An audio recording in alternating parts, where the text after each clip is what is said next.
Hello বন্ধুরা, আজ সকাল সকাল অফিসের এক বিশেষ কাজ নিয়ে আমায় টাকি যেতে হয়েছিল। বসিরহাটের ইছামতি নদীর তীরে টাকি পৌরসভা অঞ্চলটি ভারত বাংলাদেশ সীমান্তের একটি ঐতিহাসিক স্থান।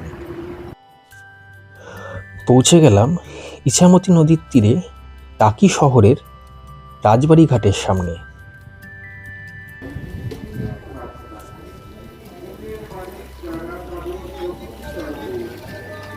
এই শহরকে ঘুরিয়ে দেখার জন্য এই ঘাটের বাইরেই আপনি টোটো পেয়ে যাবেন। এই ইছামতি নদী দুই বাংলাকে আলাদা করে রেখেছে। এপারটা যেরকম পশ্চিমবঙ্গ, ওই পারটা বাংলাদেশ। এই ঘাট থেকে নৌকা বিহারের সুবন্দোবস্ত আছে। আপনি নৌকায় চেপে ইছামতি নদীর বুকে নৌকা বিহার করতে পারেন। নৌকায় চেপে আপনি বা আপনারা ঘুরে দেখতে পারেন বাংলাদেশের হোগলাপাতার বন বা আমাদের দেশের সীমান্তবর্তী অঞ্চলগুলি।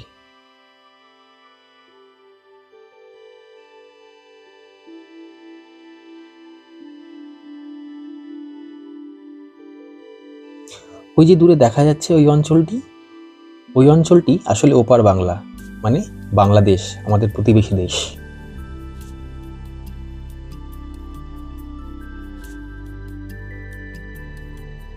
চলুন জানা যাক ইছামতি নদীতে নৌকা বিহারের জন্য কত টাকা করে খরচা করতে হবে। এটা হচ্ছে পার হেড 100 টাকা করে।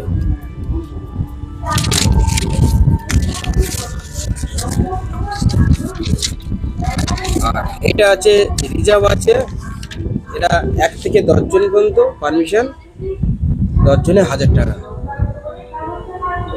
এটা প্রাইভেট হিসেবে যাওয়া যায়, এটা 10 জনের সাথে যেতে হবে। 3টে নদীর মোহনা পড়বে, বাংলাদেশের কেয়াপাতার জঙ্গল, বাংলাদেশের পিকনিক স্পট, বিডিআর এর চেকপোস্ট, হোটেল সোনার বাংলা, বিএসএফ হেড ক্যাম্প, এগুলো দেখিয়ে আবার এখানে নিয়ে আসা হয়। 30 থেকে 35 মিনিট টাইম লাগে সবগুলো দেখা। ওটা আবার নদী থেকে দাঁড়িয়ে দেখতে হবে। এই নদীর অর্ধেকটা ইন্ডিয়া, অর্ধেকটা বাংলাদেশ। ওখান থেকে সকালে জল খাওয়ার খেয়ে নৌকা বিহার করে মধ্যাহ্নভোজনটা এখানেই করে নিতে পারবেন। এখানে সারি সারি দোকান তাদের পসরা নিয়ে সাজিয়ে বসে আছে আপনার অপেক্ষায়। কলকাতার কাছে এরকম মিনি সুন্দরবনের পথে যেতে যেতে গ্রামের পরিবেশের একটা আলাদা আমেজ অনুভব করতে পারলাম। আর দেখুন চারিপাশে কীরকম সুন্দর সুন্দর গাছপালা, গ্রামের বাড়ি, সব কিছু আছে। এখানে থেকে আপনারা এসে গ্রামের একটা অনুভূতি পাবেন। মিনি সুন্দরবনে ঢোকার প্রবেশ মূল্য 10 টাকা। এখানে আসার জন্য অবশ্যই আধার কার্ড কিংবা ভোটার কার্ড অরিজিনাল আপনার সঙ্গে আনতে হবে। বিএসএফ ক্যাম্পে চেকিং করে তবেই আপনি ভেতরে প্রবেশ করতে পারবেন। পৌঁছে গেছি আমরা টাকির মিনি সুন্দরবনে। অ্যাকচুয়ালি এটা গোলপাতার জঙ্গলও বলা হয়। ম্যানগ্রোভ অঞ্চলের জঙ্গল দিয়ে ঘেরা এই সুন্দর জায়গাটা, একদম মনোমুগ্ধকর পরিবেশ। মাঝে এই যে সেতুটা করা আছে, এটা ম্যানগ্রোভের জঙ্গলের মধ্যে মাঝে মাঝে ইছামতির জল চলে আসে, যাতে সাধারণ লোকের অসুবিধা না হয়, বা এই জঙ্গলের মধ্যে দিয়ে হাঁটাচলা করলে অনেক সময় জঙ্গলের পরিবেশেরও ক্ষতি হয়। যার জন্য এখানে এই আমাদের সেতুটা করা হয়েছে।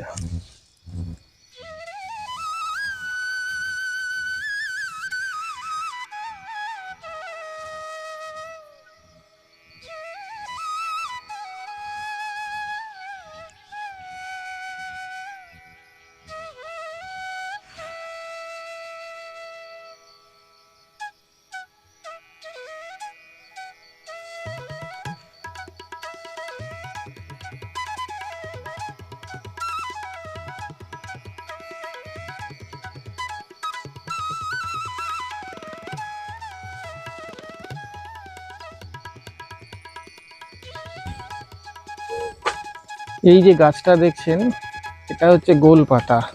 এটাকে বলা হয় গোলপাতা। এই গোলপাতার এখানে বেশি হওয়ার জন্য এই জঙ্গলটাকে গোলপাতার জঙ্গল বলেও অনেকে জানে।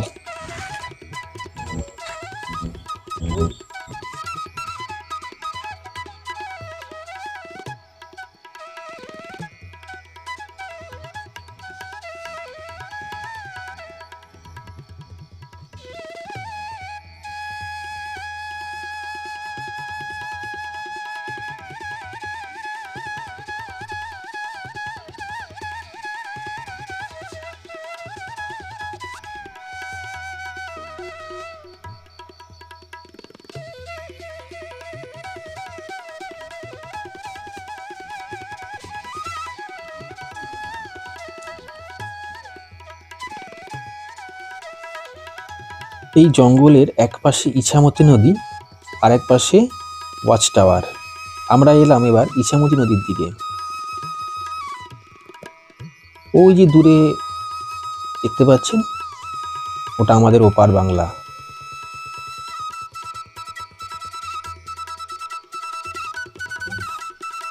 মনে হচ্ছে না একটু জোরে কথা বললেও হয়তো ওরা শুনতে পাবে আমাদের কথা?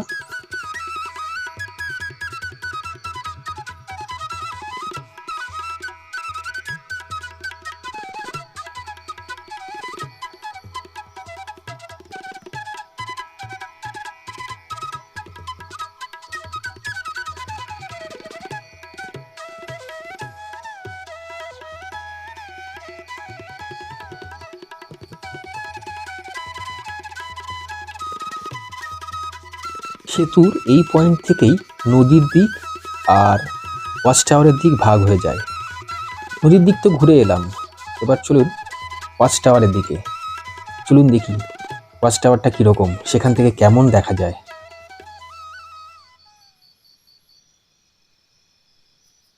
ওই যে ওয়াচ টাওয়ারের নিচে দেখতে পাচ্ছেন, ওটা অ্যাকচুয়ালি গোলপাতা ক্যান্টিন। এই অঞ্চলে একটি মাত্রই দোকান আছে যেখানে আপনি চা, ডিম টোস্ট বা চিপস এই সমস্ত কিনে খেতে পারবেন।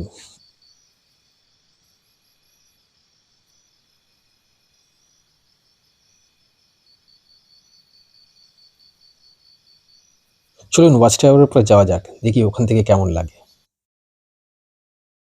ওয়াচ টাওয়ারের ওপর থেকে শুধুমাত্র জঙ্গলের ওপরটুকুই দেখা যাচ্ছে, নদী কিন্তু এখান থেকে দেখা যাচ্ছে না, তবে খুবই সুন্দর। জঙ্গল থেকে বেরিয়ে এসে মেন গেটের কাছে একটি দোকান থেকে খুব সুন্দর পেয়ারা মাখা কিনে খেলাম। চলে এলাম মালদ্বীপ রিসোর্টে। এখানকার অন্যতম দর্শনীয় স্থান মালদ্বীপ রিসোর্ট। এখানকার প্রবেশ মূল্য 20 টাকা। চলুন ভেতরে যাওয়া যাক, দেখি কি আছে তাতে। রিসোর্টের ভেতরে এবং বাইরে দু জায়গাতেই ছোটখাটো দোকানের ব্যবস্থা আছে।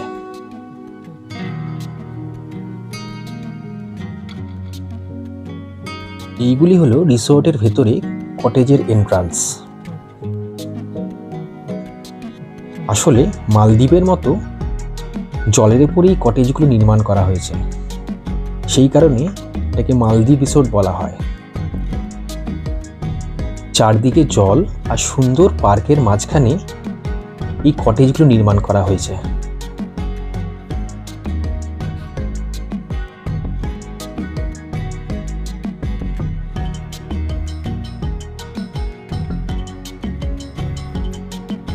প্রত্যেক কটেজের পিছনে একটা ওপেন ব্যালকনি আর তার সাথে দোলনা লাগানো আছে। আপনারা এসে এখানে একদিন থাকলে নিশ্চয়ই খুব ভালো লাগবে।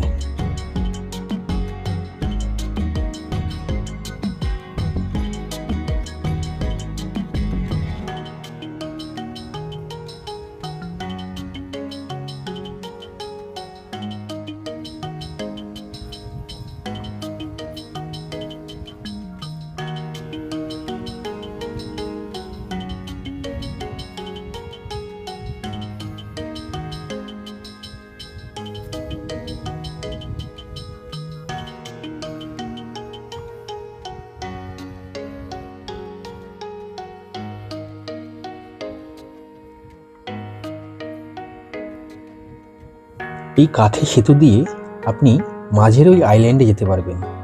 সেখানে সুন্দর করে বাচ্চাদের পার্ক সাজানো আছে, বাচ্চারা আসলে নিশ্চয়ই খুব ভালো লাগবে।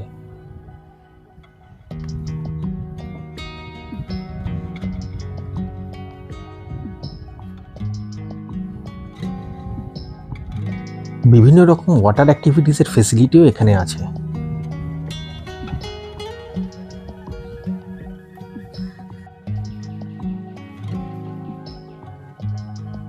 এই সেই জায়গা যেখানে আমাদের বাংলা সিনেমা বিসর্জনের শুটিং হয়েছিল।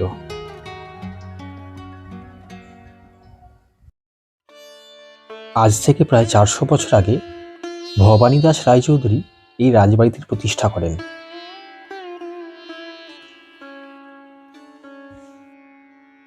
অবিভক্ত বাংলার ইতিহাস আজও বহন করে চলে এই রাজবাড়িটি। শোনা যায় ইংরেজ আমলে রাজা রামমোহন রায় সতীদাহ প্রথা রদ করতে যে বিলে প্রথম স্বাক্ষর করেন, তাতে দ্বিতীয় স্বাক্ষরটি করেছিলেন এই জমিদার বাড়ির কালী মুন্সি। সেই থেকেই ইংরেজরা তাদের রায় বাহাদুর উপাধি দেন।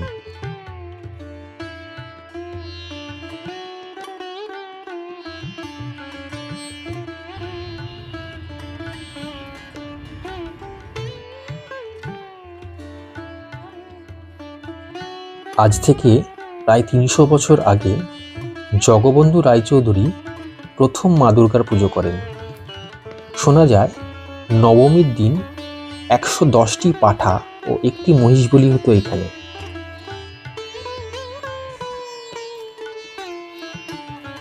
বহু দূর দূরান্ত থেকে মানুষ ছুটে আসতো এই রাজবাড়িতে পুজো দেখার জন্য। খাওয়া দাওয়া, পুতুল নাচ, যাত্রাপালা দিয়ে পুজো আড়ম্বরেই চলত।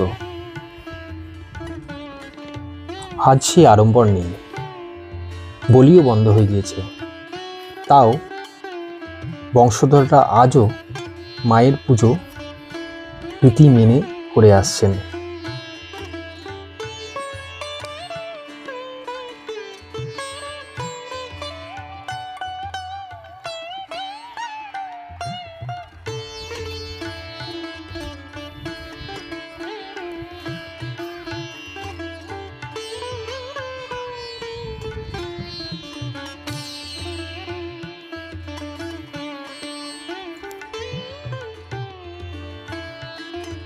রাজবাড়ির ভেতরে এই বাঁধানো ঘাটটি আছে।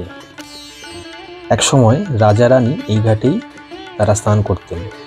আবার শোনা যায় পুজোর সময় এখান থেকেই মাছ ধরে মায়ের ভোগ রান্না হতো।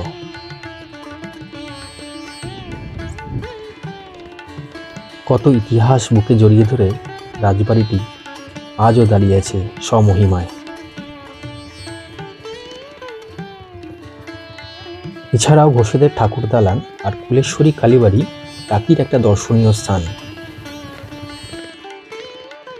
টাকিতে থাকার জন্য কিছু হোটেল এবং গেস্ট হাউসের নাম এবং ফোন নাম্বার দেওয়া থাকলো।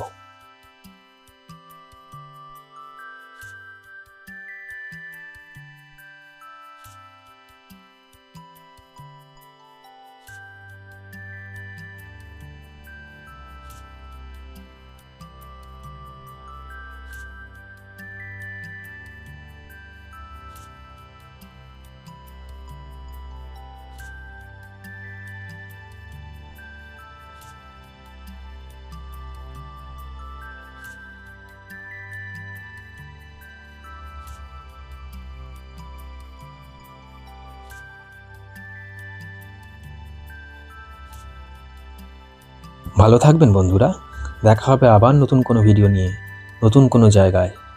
টাটা।